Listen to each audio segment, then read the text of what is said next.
Hoje nós vamos conversar com o governador de Minas Gerais, Antônio Anastasia.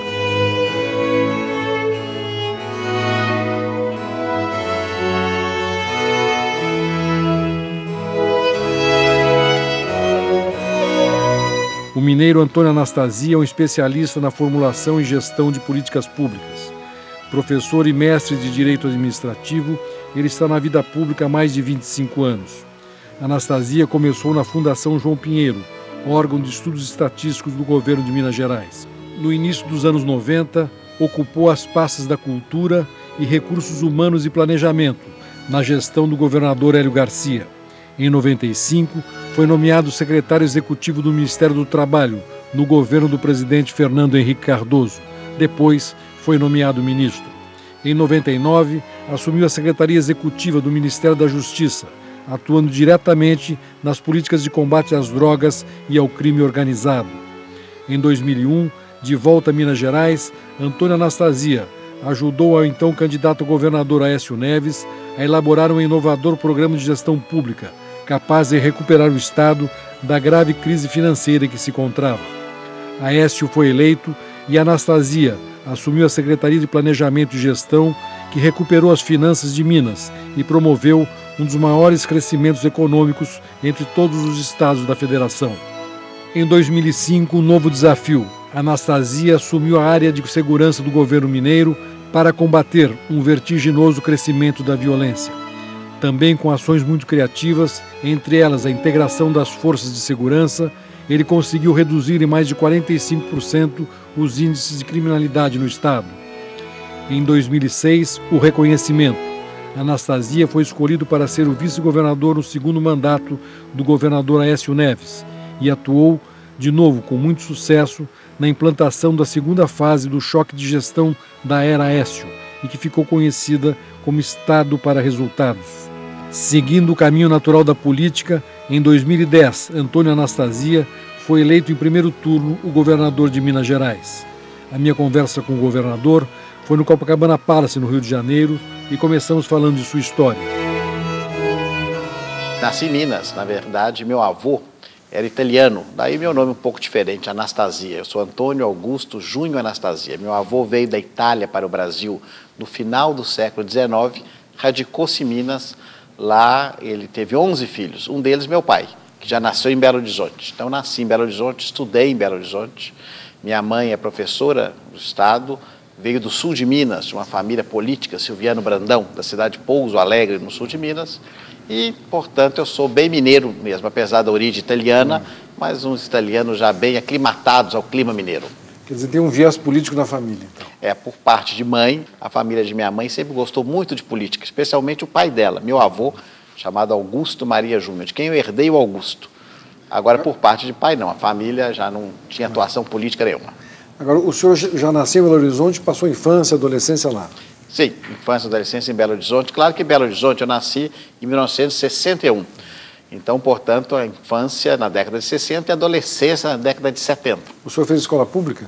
Não, fiz um colégio particular. Na verdade, o primário, uma escola religiosa, e depois fui para o ginásio, naquele tempo chamava ginásio, que era o Colégio Pitágoras, o nosso amigo Valfrido. Eu fui da primeira turma da criação do colégio. E lá fiquei 7 anos até entrar na faculdade. Aí sim voltei, fui à escola pública, à Universidade Federal de Minas. O senhor gostava de esportes e tal, mas sempre foi um garoto mais dado a leituras?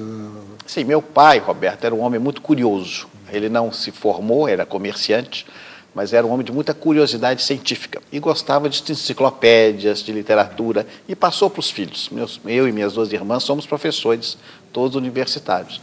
E eu passei, então, boa parte da infância me dedicando à leitura de enciclopédias, dicionários. Eu sempre tive muito gosto pela cultura geral, que eu chamo até de certa cultura inútil, mas que eu gosto muito, com geografia, história, descrição de viagens. Então, eu sempre tive muita curiosidade, que herdei, volto a dizer, de meu pai. Então, sempre fui estudioso, fui um bom aluno, confesso, e acho que isso não é defeito, deve ser qualidade. E estudei bastante, e sendo mineiro, naturalmente, sempre a evocação às coisas de Minas, que sempre me orgulhou muito. O que o senhor acha que Minas traz para o Brasil de diferente? Veja, Roberto, eu acho que Minas, nós mineiros, temos uma grande contribuição para o Brasil. o sentimento original de cidadania, de pátria, começou em Minas. Por que motivo? Nós tivemos ali, já nos tempos do Conde de Assumar, um famoso governador português muito cruel, o primeiro movimento de independência com Felipe dos Santos, isso em 1720. Foi até esquartejado, antes da Inconfidência.